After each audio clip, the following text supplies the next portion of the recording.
Hi everyone, welcome back to my channel and I hope you're doing well. Today's video is slightly different. I've wanted to do this video for ages but I just wasn't ready, and this video is about my condition that I have been suffering from birth, which is called Sturge syndrome, and it's a condition that I will have my whole life. Sturge syndrome consists of a mixture of the eye, your brain and your blood vessels. So this is why I've got my birthmark, so port wine stain. It's where I have an abnormal development of blood vessels on my skin, and I also have a birthmark inside me, if you get what I mean, in my brain, which causes loads of random blood vessels to swell up, which is why it's also caused me to have glaucoma, which is an eye condition where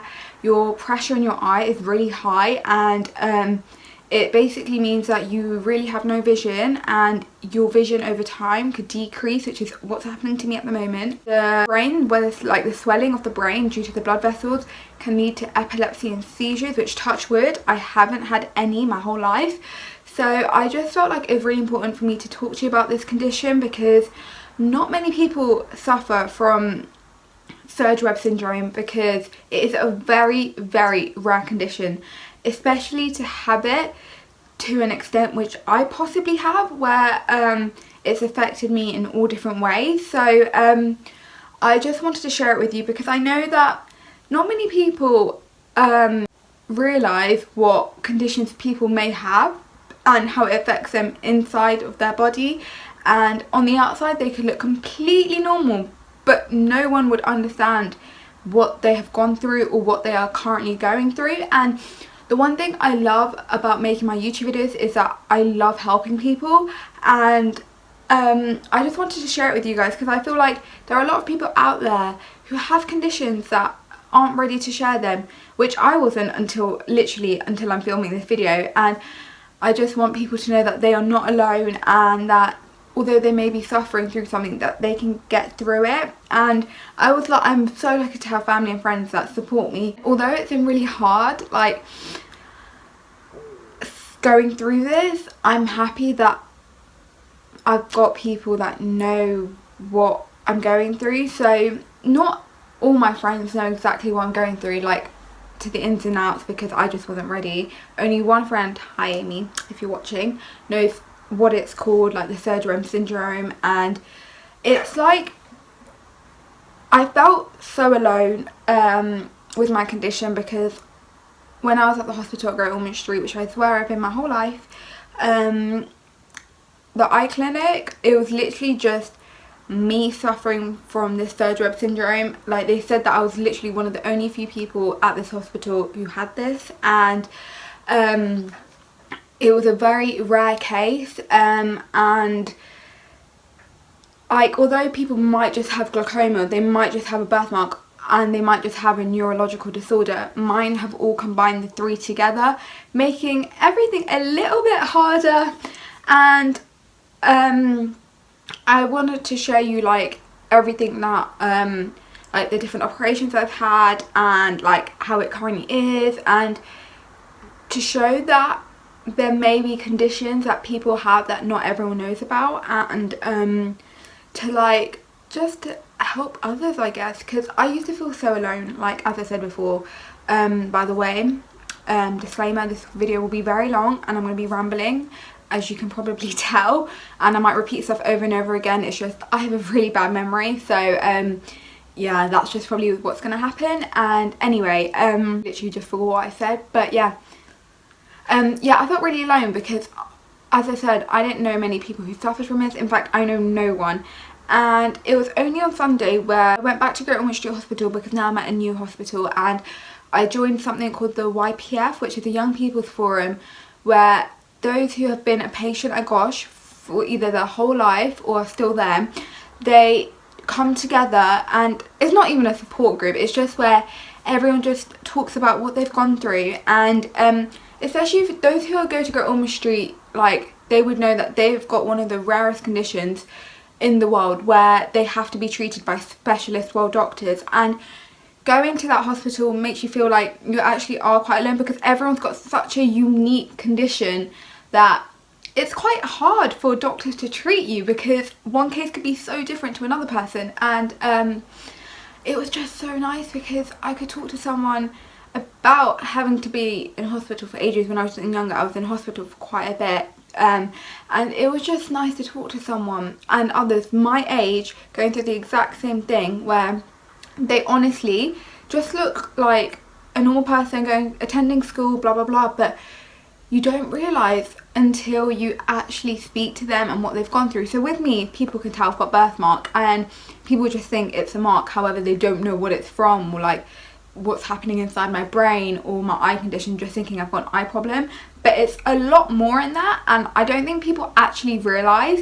And it was just nice to talk to them about it. And also, what's nice about that is we're all helping the hospital become better. So we have meetings every so often, and we're helping designing a new hospital for Gosh. So they're going to be like redoing everything, and we're helping them design the whole building, like the rooms, and saying what our experience was at Gosh staying there and what we would have liked it to be different, and the communication between nurses and doctors, and like just volunteering at Gosh, and it's just little things like that.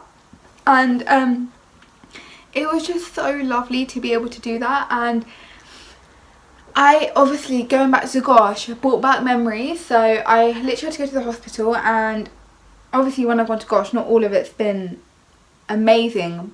Obviously it has been quite hard, but overall I'm so happy that I got to be part of this hospital, because they have treated me so many times under their care. And it's nice to know that I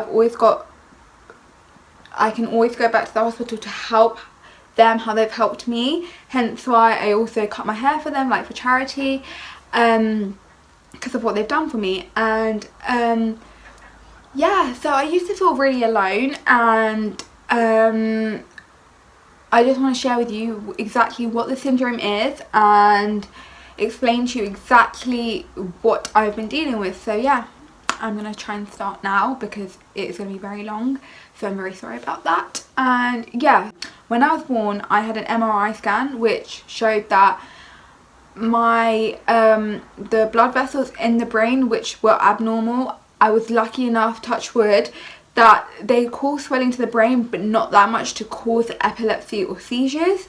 So I'm very lucky that so far I haven't suffered from that.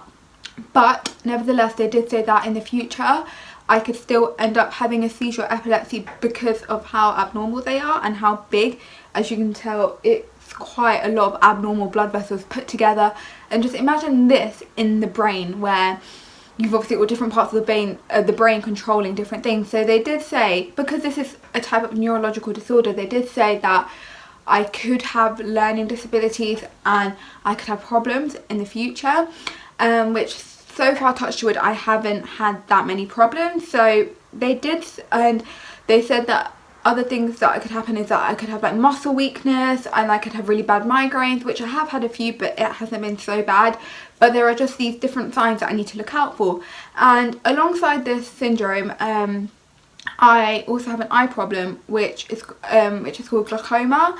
And very rarely do kids get this from either the beginning or at my age. So I know that when I'm at Moorfields, there are literally no kids but me at Moorfields, not even joking. Like, apart from one person who's probably like 20, that is the only person I know.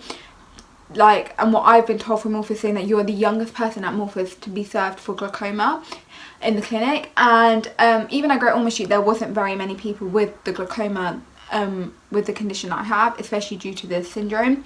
And yeah, so this condition means that my eye pressure in my eye is very high, and it causes really extensive pressure in the brain. So the pressure should be around 12 to 13, and in my eye it can get up to 35, which is the maximum it's ever been, which is obviously double, and that isn't obviously great. It causes bad migraines, headaches.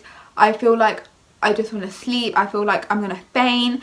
I get I feel really weird, and I get like that means that my like the fluid is just building up in my eye, which obviously links to the brain. And alongside this condition I have a retinal detachment, which means it's even harder for my eye to even function, let alone the brain. So the fluid in my eye is constantly building up, and I have been on medication my whole life to try and reduce pressure. And then at the age of 3 I had an operation to try and reduce the fluid, which had worked until in year 3, which I think I was like 7, where I had to have another operation to reduce the fluid, where it was called a gonoptomy, where they had to literally like dig out fluid from my eye. And obviously I was at Great Ormand Street overnight, and I had to stay there because obviously it was a really important eye surgery, because they had to be careful of the retina as well, because it had been detached.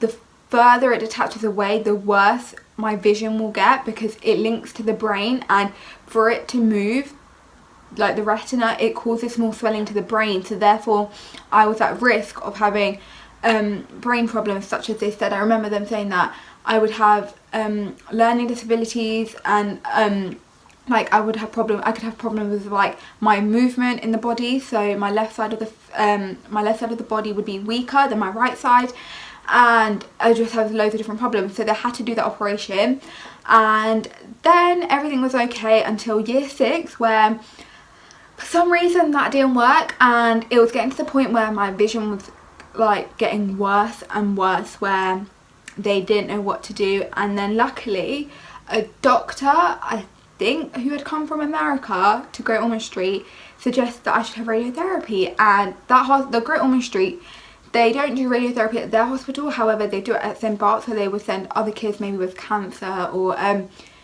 any other conditions where there could be growth or a build-up or something. So my build-up of fluid, and they said that I would need 20 sessions of radiotherapy to reduce the fluid, because it's getting to the point where it's dangerous and it will damage my brain. I remember being in the hospital where I had to have the radiotherapy at the hospital, and I was under general anaesthetic for every day to have that treatment. And they said that because of that, it's burned some of my cells for my vision, which meant that I lost quite a lot of my eyesight. And at that time it didn't really like make a difference, even now, because I don't really use my left eye, but it was still quite hard. And then after that I was still at Great Ormand Street having regular appointments. And then last year, so when I turned 16, or like the year before, they said that my pressure had risen again up to 34, and they said that I would need another operation. And at that time I was traumatized. I was so terrified, because when I had the other operations, like in year 3, I couldn't really remember anything, and I couldn't remember exactly what everything was about. But now I was at that age where they would tell me everything, I would know what was going on, and I knew exactly what my condition was about. And they said they would need to put a tube in my eye. So the tube that which I have right now is about that big, which allows the drainage of fluid to become easier for the eye. So it was literally a tube above here. I'm not going to show you because it is like quite graphic, and it just sits it sits by my eyelid, and it helps drain the fluid.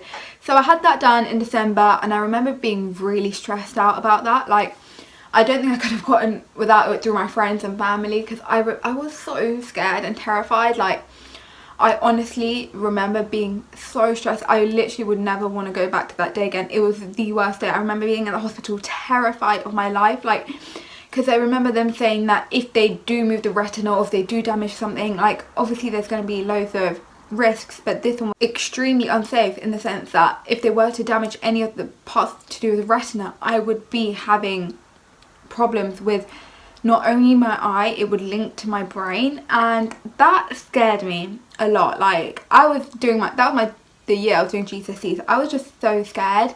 But luckily that went really well, and I had to, like, I was in recovery for about 2 to 3 weeks. Luckily I was over the Christmas period, so it wasn't too bad.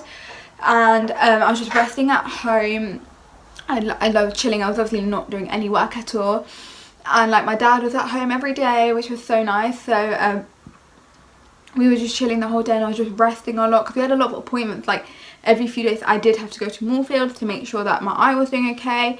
And it had been very red, like my eye looked so red. I don't know if like my friends could remember, but it was just so red.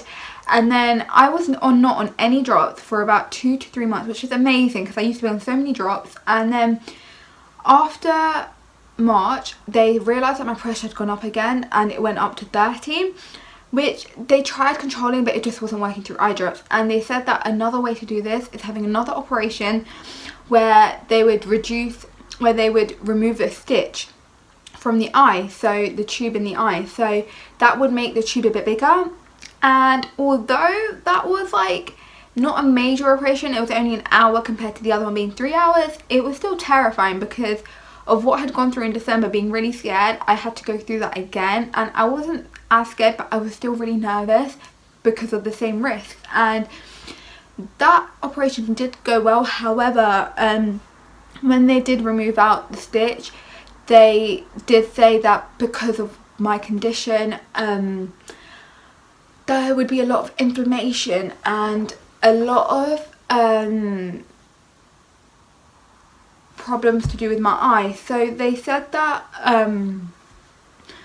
because my eye was inflamed, there were loads of cells that were damaged, where that would mean where my vision in little parts were gonna be gone. So for example, on the top left of my eye, on the right, my vision is gone, where I can't really see anything. It's literally blurry, like white. Imagine like a white spot.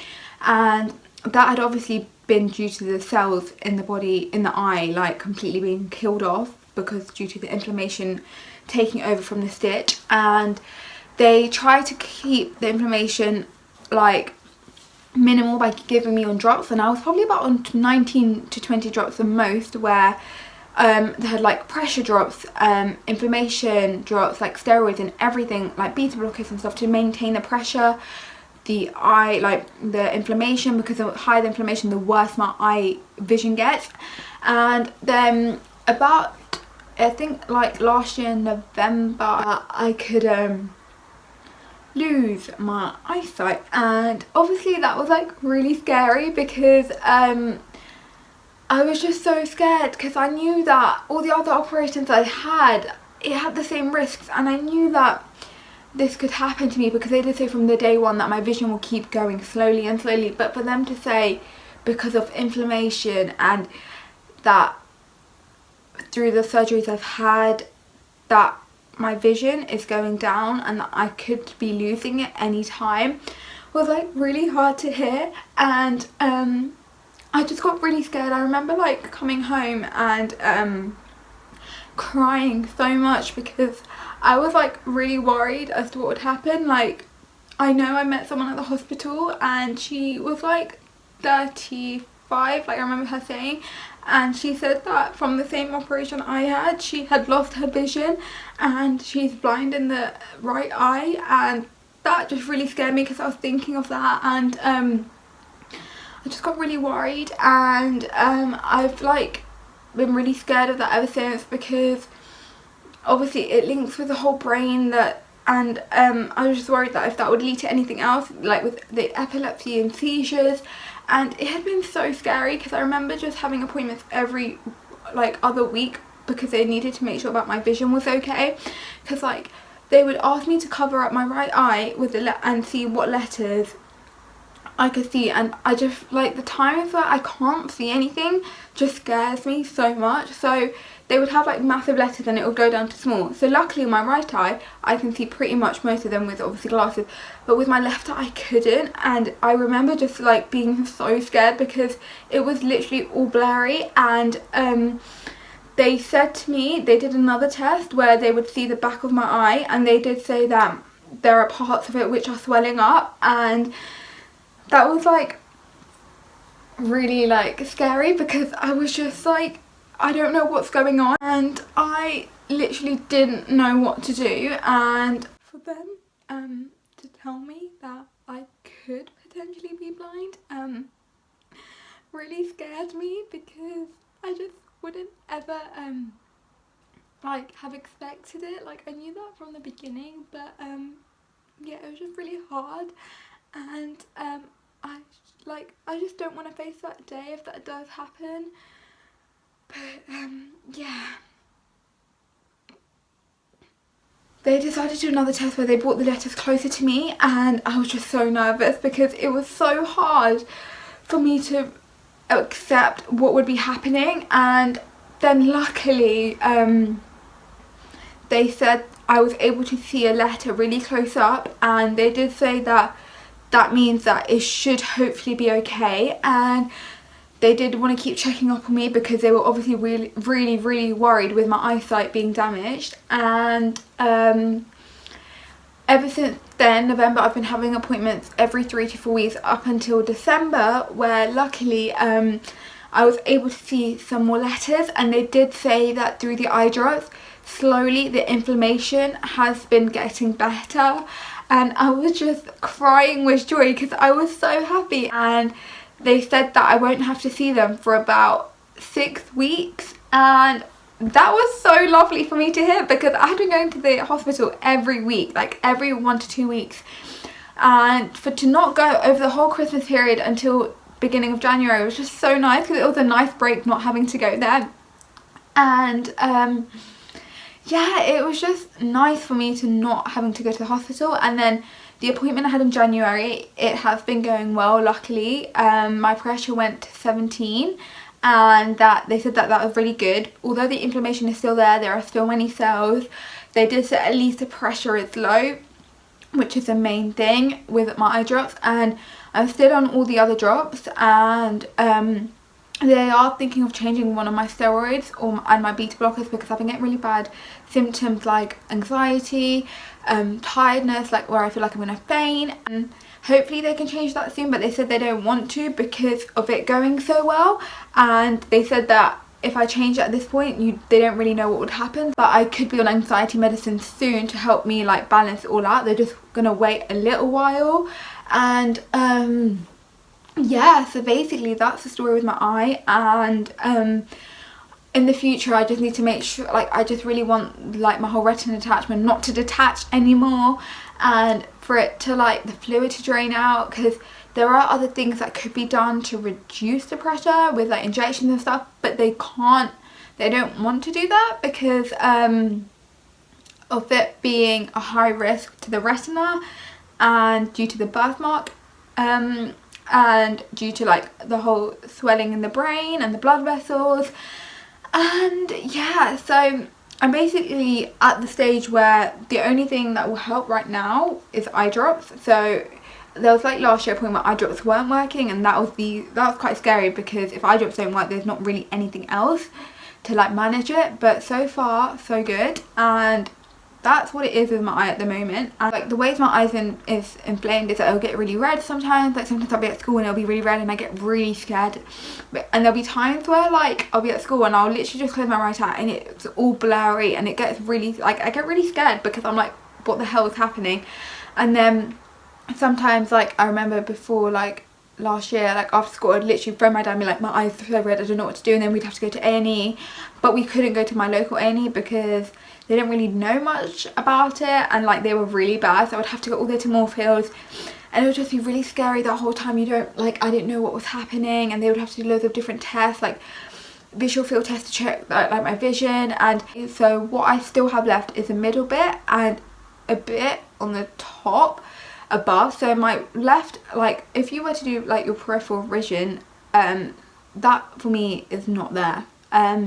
That's been gone for like since year 3, and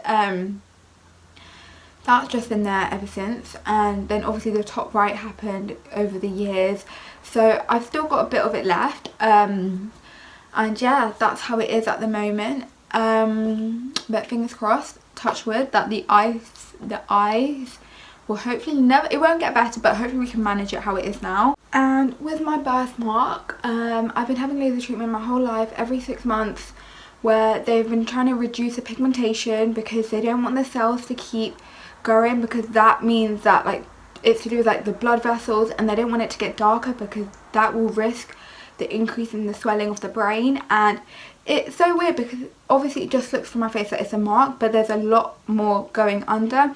And I've been having treatment. So I used to be under Great Ormand Street because of my condition being rare with my eye and the brain. They would only treat me at Great Ormand Street because obviously they didn't want to treat me anywhere else, and I had it under general because they did it near the eyes and stuff, because obviously that links with the whole, they didn't want the growing of the blood vessels to be around there. And I've had that treatment like literally my whole life, every 6 months, and that hasn't been as bad because it's just been okay. And like the colour of my birthmark has been going down slowly. Like it used to be a lot darker, and it's obviously so positive for my family to tell me that it's going down, and that they feel like they don't notice it anymore, because obviously I notice it a lot and I obviously see it all the time. And I moved to the Royal London Free Hospital where I'm carrying on treatment, and that's going so well so far. They just said that I need to maintain it, because obviously if I leave it, like I had gap last year, they said that that wasn't exactly the best thing to do, but we kind of did that because I just felt like I wanted the break. They said that if I was to do that again, like have like longer breaks of 2-3 years, that the blood vessels will keep growing, like the blood vessels would expand, and obviously they didn't want that because of the swelling and stuff. But that is going okay, so that's positive. And I'm very lucky at the moment that I don't have any of the problems with the brain side. So I will probably have an MRI scan again when I'm older, or like soon, to make so for the doctors to check everything, especially with my whole eyesight problem. But yeah, I'm very lucky that although there is swelling to my brain, and that they said that I could have problems that I don't really know about because I've dealt with it my whole life, that I'm just used to it, I guess. So they did say that I might be having learning difficulties, but I feel like because I've lived with it my whole life, I just think whatever I have may be normal, because I'm not really sure. So I am very lucky, and that I haven't had any seizures. But yeah, that's basically my condition, the Sturge Webb syndrome. And yeah, so yeah, I really hope you guys like took from this video that conditions that people have may be seen as normal, or like they might not have a condition, or they might have something, or like I don't know, they might be suffering something that you don't know about. Because I know loads of people like from Great Ormand Street that I didn't know until Sunday that they could look completely fine, but they're not. And I just felt like it was so important for me to share with you that whatever it is you're facing, you are not alone. And I know I've repeated this several times, but like I hope this video helps you in that way. Like I know my condition could be rare, like I doubt I could find someone else with this syndrome, because it is very hard. Apparently it's like 1 in every like 1 to 2,000 kids that suffer it, and especially with what I have. So yeah, and like this video was hard for me to film because I obviously didn't want to tell people, because I felt like, oh, I don't really want to share my problem with you, or I didn't want to feel like it's an excuse or something. But I just felt like I was ready and I wanted to share it with you guys. So yeah, I hope you found this video useful, and I shall see you next time. Bye.